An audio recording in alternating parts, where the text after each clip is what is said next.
Remember this shoe?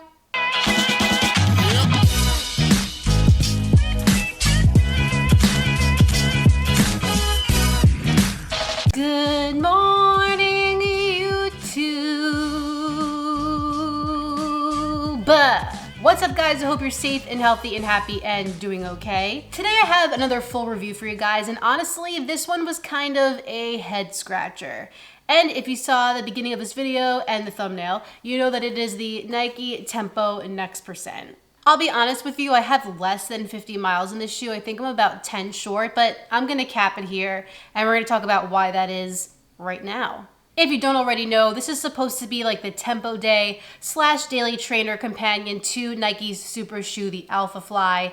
And there are things that I like about this shoe. There are things that I really don't. And yeah, we're gonna touch on all that. But before we do, you have to watch me running in the shoe to some music. Come on, you know the drill. Let's go. Really, no, this is not for play. I see you and you see me, you wanna ride the wave. I could spot you from a mile away. Tap the gas and I'm gone, this is not a race. I just bought some racks in. What's happening? It's just me and my guys, I'm got no rap friends.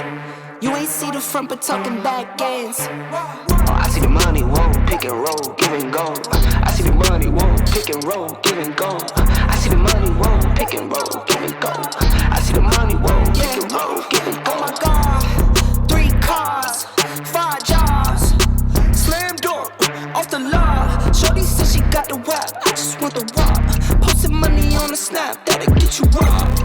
Nike tech, shot wet, 3 dice bet, head crack flags. This is not a question, I don't ever practice, never act in, always act in. Back in 2010, we all sipping activists. Now these beats are taking damage like my kidneys is. Already got the crib, I think it's time to flood my wrist. But gets along her neck, I just iced out my chick. It's not what you know, but what you do with it. If you're unfamiliar with how I structure my full reviews, let me give you a rundown. First, we're gonna start with the specs, then we're gonna talk about the upper, the midsole, the outsole, the pricing, and then my conclusions on the shoe, and that's where I rate it out of 5 stars. So if it's the best shoe I've ever worn and I never wanna take it off my foot, it's gonna be 5 stars, and if it's the worst shoe I've ever worn and I never wanna look at it again, it's gonna be 1 star. Then at the end, I'm gonna throw up a screen with the pros and the cons so you can get a visual idea of what I liked and what I disliked. And of course, the disclaimer, I do want to let you guys know that I paid for this shoe with my own money. No one is paying me to make this video. No one is going to tell me what to say. No one knows I'm even making it. So yeah, let's get on with it. Let's start with the specs. The Nike Tempo Next Percent comes in at about 8.2 ounces for a women's size 8. And for my size, 10.5 women's, it came in at about 9.3 ounces. According to Running Warehouse, the shoe has a 10 millimeter drop with 35 millimeters of stack in the heel and 25 in the forefoot, and that is including the non-removable sock liner. And for me, the Tempo Next Percent is true to size, but we're gonna talk a little bit more about that now. The upper of the Nike Tempo Next Percent is rocking Nike's signature Flyknit material. It is extremely breathable in that forefoot area. There is sort of a stability cage around the midfoot. And if you go to the back, the heel counter is fairly sturdy and does include a pull tab.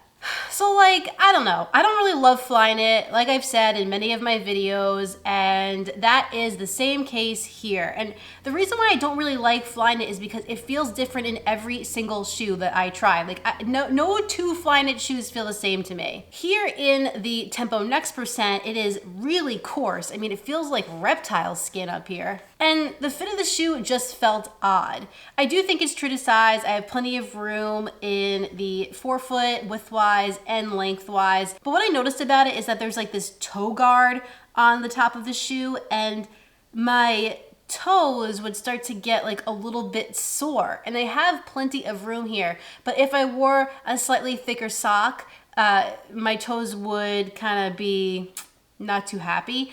And I think that's because the Flyknit is just so snug. I think if I went a half size up in this shoe, it would be way too roomy and sloppy. But Flyknit doesn't really give you the ability sometimes to customize because of how snug it is. And it gets very narrow in the midfoot, which is a trend that we've seen with a lot of shoes. So that definitely does cause some instability issues, which we will also talk about in the midsole. But yeah, not my favorite lockdown. And if we go to the back of the shoe, you see that there is some padding inside of the heel counter, but this like sharp edge along the top here, it doesn't bother me. And I did try it with lower socks as well, so I know that I didn't get any hot spots or blisters, but there's gotta be somebody that this bothers. This is like a harsh, sharp edge, and the heel counter kind of like curves inward a bit, so I can't imagine that feels good for every single runner out there. And honestly, what this design says to me is that Nike just cared about the aesthetic of the shoe and they didn't really take the comfort of the shoe into consideration. Some positives though are that this upper is very light because Flyknit is such a minimal material, and I didn't get any hot spots, blisters, or irritation, much to my surprise, but I'm sure somebody out there has, so if you have, let me know in the comments. So yeah, I don't know. It looks cool, but it certainly could, I think, be tailored a little better to all kinds of runners. Moving on to the midsole of the shoe, you guys know there's a lot to talk about here. We have Nike's ZoomX cushioning in the forefoot, which is their premium foam that they use in most of their racing shoes. We have a bunch of React foam in the heel of the shoe. Sandwiched in between these layers of foam, there is a composite plate here. And of course, the main attraction are these Zoom AirPods in the forefoot of the shoe. There isn't a shoe that I've tried that really feels quite like this in the forefoot. This shoe does check off the box of being able to run faster while not exerting as much effort as you would in other shoes. When I am doing a tempo run in this shoe, I really feel like if I can compress those AirPods in the forefoot just right, then I am gonna be sprung forward without a doubt. And it's just a lot easier to maintain those faster paces. But what I noticed is you really gotta put in the effort to compress these AirPods or the sensation underfoot is a little bit firm. All of the materials mixed together in the shoe sound amazing on paper. It's like when you go to a deli and they have like a sandwich with a chicken cutlet and French fries and lettuce, tomato, mayo, and hot sauce. Well, that sounds good. And it sounds really good on paper, and then you get it and you're like, maybe this is a little too much. And that's exactly what I feel here. Anytime that I didn't want to do a tempo paced mile in this shoe, which for me is about like a 740 or under, yeah, the shoe just did not feel good at all. And when my stride started to break down a bit, when I got tired in those tempo runs, the midsole felt extremely disjointed. And it also felt really unstable. To me, it feels like I am just sitting on a platform, and especially going downhill or on any uneven road, I could just feel my foot just caving in, just breaking that ankle. And the Tempo Next percent is also incredibly stiff. So for everyday miles, I just don't recommend having a shoe with this much technology and this stiff of a ride. I think what bothers me about this shoe is that Nike markets it as a tempo day / everyday trainer. And there is just no way that I would ever pick up this shoe for everyday training. And honestly, I wouldn't recommend it to anybody for everyday training. I'm sure there's somebody out there who will write in the comments that they disagree with me and that they use this shoe every single day and it feels great. And that's awesome for you. And I'm glad you found a shoe that works. But for me, in my experience, I would never pick up this shoe for daily mileage. And to be quite honest with you, it wouldn't be my first choice for a tempo day either. I don't hate it, but I don't think after today, I'm gonna run it ever again. The outsole of the Tempo Next percent is blown rubber. Nike created this traction pattern by collecting data from hundreds of runners to figure out where exactly the traction pattern needs to be placed and how it should be designed. I do actually like the blown rubber on this shoe. I think it grips onto the pavement pretty well, and I haven't taken it on like a really inclement weather day, but I have taken it on some wetter roads and it performed just fine. I do think this rubber is a little bit thick and makes an already very stiff shoe feel even stiffer, but I mean, it's not the end of the world and it looks to be pretty durable. I don't have any real wear on it yet. And yeah, overall, I don't really have anything too crazy to say about the outsole. The Nike Tempo Next Percent is $199.95 on runningwarehouse.com. No. No. This is not worth $199.95. If it was a little more versatile, sure, maybe I could justify it a bit. I'd still think it's high. I mean, there are other shoes in this category, Endorphin Speed, that are cheaper, that do the job better. But if you don't care, you have the money and you're a Nike stan, you think they have the best shoes, then great. I will put a link in the description of this video so you can pick up your own pair. Keep in mind that is an affiliate link with Running Warehouse. However, it doesn't mean much for you. Just helps out my channel so I can keep making these videos. Well, here we are, the conclusion of this video. And honestly, I wanted to like this shoe. I was super excited about the AirPods and the ZoomX and the React and all of the things that this midsole was meant to offer. And my relationship with this shoe started out pretty good. I mean, I know this shoe got a lot of bad reviews at the beginning and I was like, like I actually kind of like it.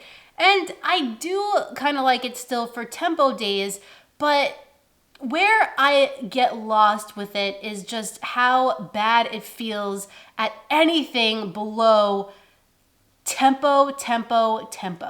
And for that reason, I'm giving the Nike Tempo Next Percent 2.5 out of 5 stars. I'm not a Nike hater. I just feel like they could have done a better job marketing this shoe and honestly doing a better job just tailoring it to all different types of runners. I mean, when I look at this shoe, I really think the only kind of person who this would benefit is like an elite runner with a flawless foot strike. If it was priced a little better, maybe at like $150, and even that's kind of high, I would say, yeah, like give it a shot, see if you like it. But at $200, I value your money and my money too much to tell you that this is the shoe that you should buy. All right, now let's throw up a screen with the pros and the cons. For pros, I have the Zoom Air units underfoot. When utilized correctly, they feel pretty incredible. I have the lightweight and breathability of the upper. I have that the shoe performs well at a tempo pace and the outsole durability. For cons, I have the price, that the midsole feels disjointed. It's not very versatile. The upper design may bother some runners. For some, it may be too stiff. And I don't personally feel like this shoe is going to be accommodating to all different runners with different foot types. So yeah, guys, it's kind of a bummer. 2.5 stars. Our relationship started out well. It's like that person that all your friends tell you to stay away from and you don't stay away from them and you're like, no, like this is awesome. Like we're having a great time together. And then slowly you start to realize, gotta make an exit. Well, I think that it's time that I make an exit with the Tempo Next Percent. Well guys, that concludes my full review of the Nike Tempo Next Percent. If you enjoyed this video, please like it down below and subscribe. And when you're done with all that, hit that notifications bell down below so you can find out every time I upload a new video. I'm sorry, it's not me, it's you. I have some more videos for you guys next week, but in the meantime, get out there, get on the grind, and don't forget to run like Heller. See you next time.